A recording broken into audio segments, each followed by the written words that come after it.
episode 2 of Above the Rim Radio. I'm Julian Sanchez, I'm your host. This is my co-host, Simeon Hawkins, and right here is our special guest, Julian Pena, number 100 in Brawlhalla West. We're going to start today's episode off by talking about the NBA playoffs and our predictions. So last night, the Knicks put some to the Sixers, and the Timberwolves beat the Spurs by 2. So we're going to start with our round predictions. We'll start with OKC versus the Lakers. What do you guys think? You first. I just don't see any world that the Lakers have enough options to beat OKC. That being said, they do have the number one player of all time in LeBron James. And with LeBron, as we know, anything is possible, so I'm not ruling it out. But for the time being, I got OKC in 6-5. Fair. I want to go off that. As LeBron still being one of the best players of all time, just him right now in the league, I think he can still hold with the players, but he's not as skilled as OKC's guards and players that they have currently. So I believe that I got OKC in 5. I think the Lakers could make it a competitive series if Luka were to play, but Luka's just not like Anthony Edwards, Like you see Anthony Edwards sacrificing himself for his team. Where's that same energy from Luka? I got Thunder in 6. Right. So let's move on to Spurs versus Wolves. Simeon, you want to start? Alright, look. Say what you want. The Spurs team is very talented. Not a knock to them at all. This is the Timberwolves we're talking about with Rudy Gobert, one of the best defenders of all time. I despise Rudy Gobert. He's still one of the best defenders of all time. Anthony Edwards, a genuine dog. Gabe McDaniels, a dog. It's hard to argue this. And against the Spurs team with a little bit less experience, we're starting a rookie in Dylan Harper, which I love. I love Dylan Harper, but experience does go a long way in the playoffs. I will take Wolves in 6. That's fair. I disagree. I feel like it would be a much closer series, and it would go to Game 7. But as Simeon said, yeah, the Spurs are just they're way too unexperienced, especially for a high level of basketball like they're playing currently.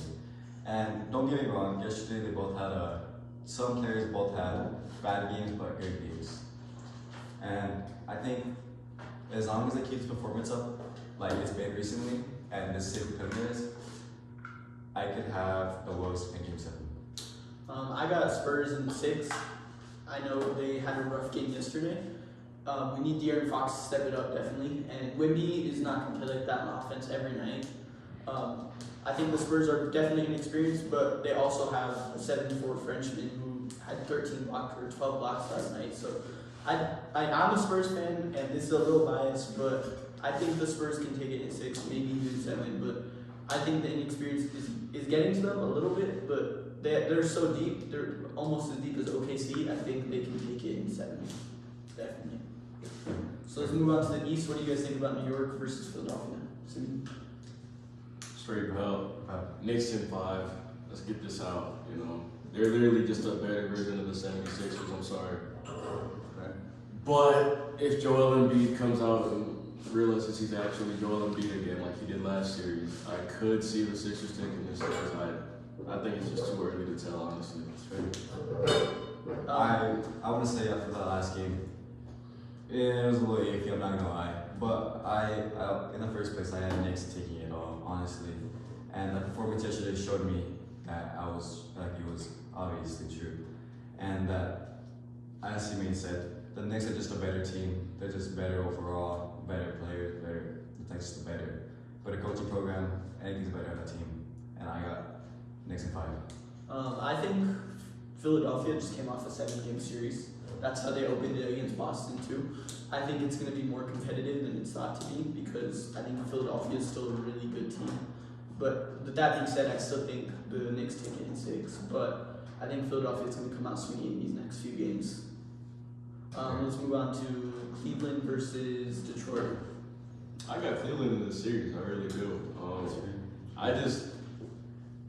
It's Cade and them over there. It's been like that his whole life. I just don't see any way that with a shot blocker like Jared Allen on the Cavs, I just don't think Cade's gonna be able to succeed like how he has in the past.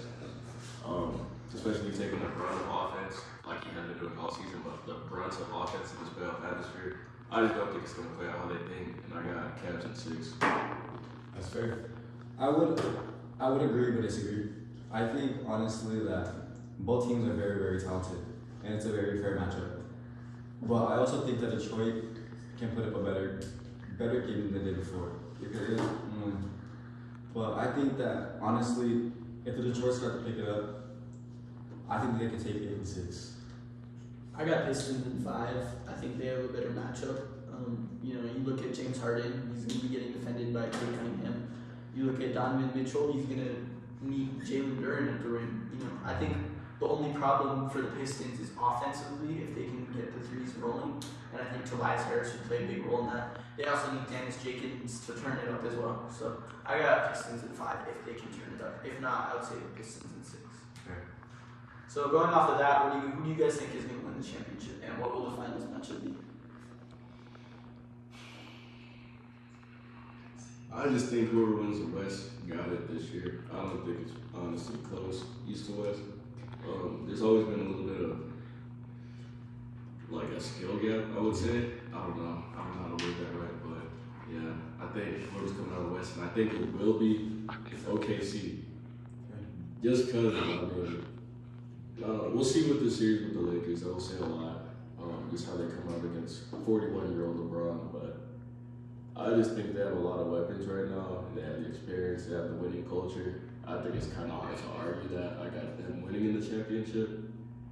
And coming from the East, I think Cavs have a decent shot to get to the finals, honestly. I feel like they have a lot of good pieces. They do a lot of good things with James Harden, Donovan Mitchell, I feel like, yeah. What's it called? OKC in 6. It's fair. I couldn't feed off of that. I have the Cavs going a long way, but at the same time though, OKC is just a very, very, very, very skilled team. And even though they're very young, they still have many years after this. So if it's not this year, they're going to get it eventually. But I'm pretty positive on where I stand at. That OKC is going to take it very easily in Game 4. I got OKC in 4. Alright, so I think who makes the finals heavily depends on how the Lakers play against OKC.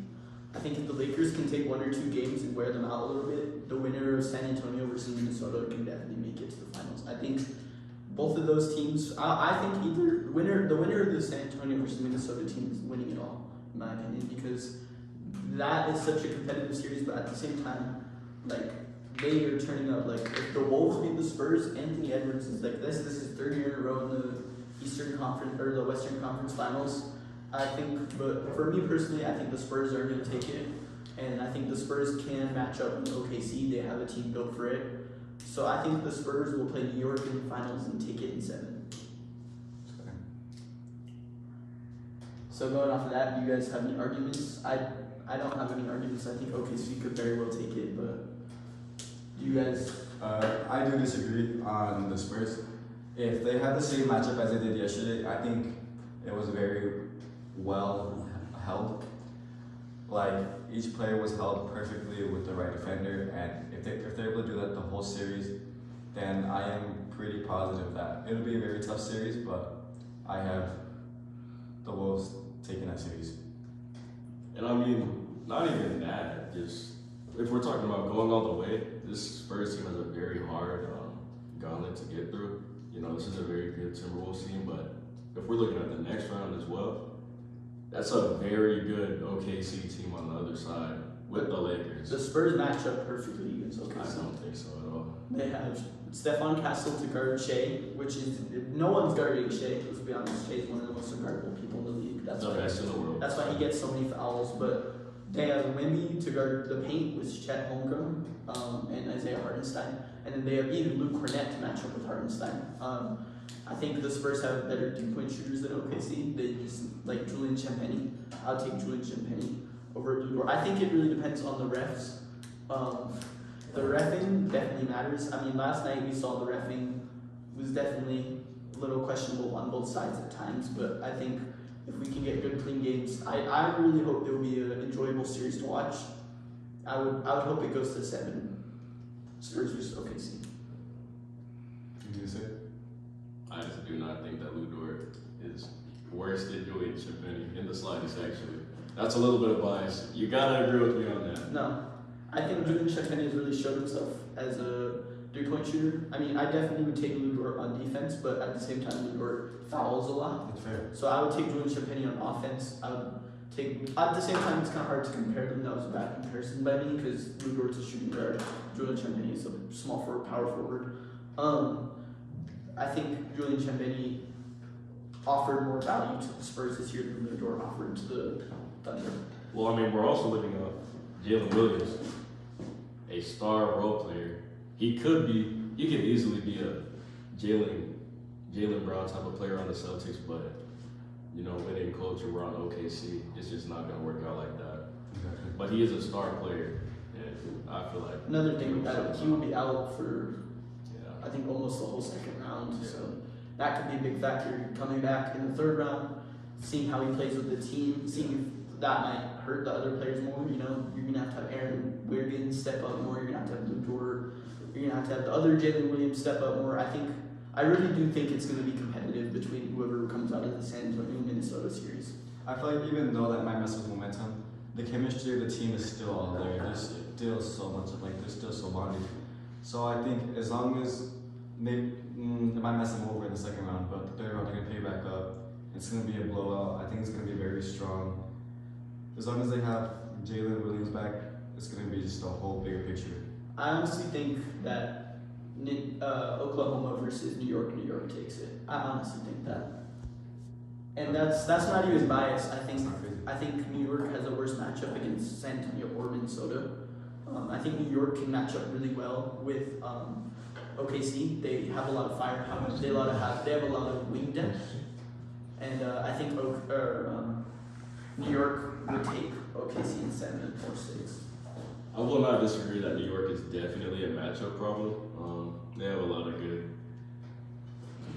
I don't know how to say this, like positionless guards and bigs on their team. And I feel like that does create a lot of problems, but I just think the overwhelming force of either the Spurs or the Thunder on this side, or the Timberwolves for that matter, I just think it would be too much to handle for the New York Knicks. Yeah, I agree, but at the same time, I think they could. Switching gears, who do you guys want to see win a ring most this season? For me personally, I really want to see James Harden, Joel Embiid, or Paul George win a ring. I want to see that James Harden bad. Yeah. Donovan Mitchell, he's been proving himself year after year. I just feel like he hasn't really got the recognition he deserves. He's putting up historical stats in Cleveland, which is crazy to say because they had the best player of all time. But Exactly. I mean, he's still breaking records over there. Jared Allen, very underrated big. I'm a Jared Allen fan, but I just think that really meant a lot to the culture of Cleveland and those players specifically. That's fair. I agree with that. Especially how he's been stepping up to the plate. He wasn't in the shadow of the biggest player of all time. He made a name for himself. He showed why he showed why he's the player he is. His stats show for it. His play style shows for it. The record shows for it. And I feel that he really did make a name for himself out there. And then he's showing the team what he can truly do and what he can become part of. So with that, with LeBron's 5th ring, he's the definite GOAT of all time. I think he already is a definite go. I think we're actually way past this, but just for the old heads, I believe that, that would cement it for sure.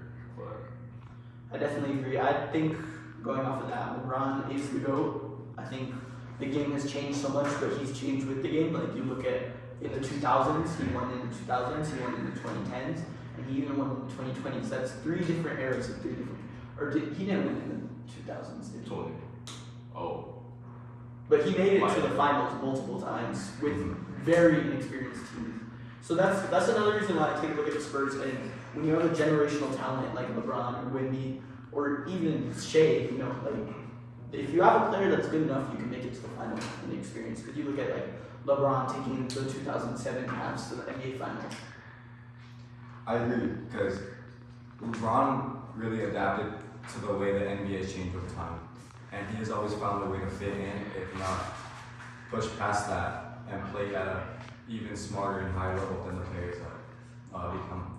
And I think Lemmy can do the same thing, especially as he has all the attributes to do it. It's just he is here to do it. That's just what I'm saying. Yeah, I agree. I think Wemby really has to turn up his offensive game. You know, he went 0 for 8 from 3 last night, so that was not it. And that was not it, but you know, I think they could definitely. I think San Antonio can make a run, and that's a little bit biased for me, but I think San Antonio can make a run for sure. I agree. Going off of this, I kind of had a question for both of y'all. I was wondering if any of you would argue any current player right now being in the top 10. I'll definitely argue Steph Curry would be in the top 10 all time. I don't love Steph Curry, you know, and I think he's honestly top 5 all time. You take a look at the top 5 list: LeBron, MJ. I honestly would put Curry at 3. That's a little bit biased from an NBA fan. That's fair. And then I would put, I don't know, who do y'all got at 4 At 4. At current or all time? all time? I feel like, honestly, Jokic, I can see Jokic fitting his way into the top 10. Just because his game's not flashy. Not yet. I think he has to prove a lot after this playoffs because he hasn't beat a team with over 50 wins in the playoffs ever. But at He the has same one time, championship. like with the play style he has, he's able to compete at a level with people who are so flashy and everything with the slow play style that he has, and he's able to maintain and adapt of whatever game he's playing against, whoever, whenever. He's always there and he's able to get set. I agree. I think Jokic is definitely a top 15 player all time right now. But let's take a look back at who's your guys' top 5.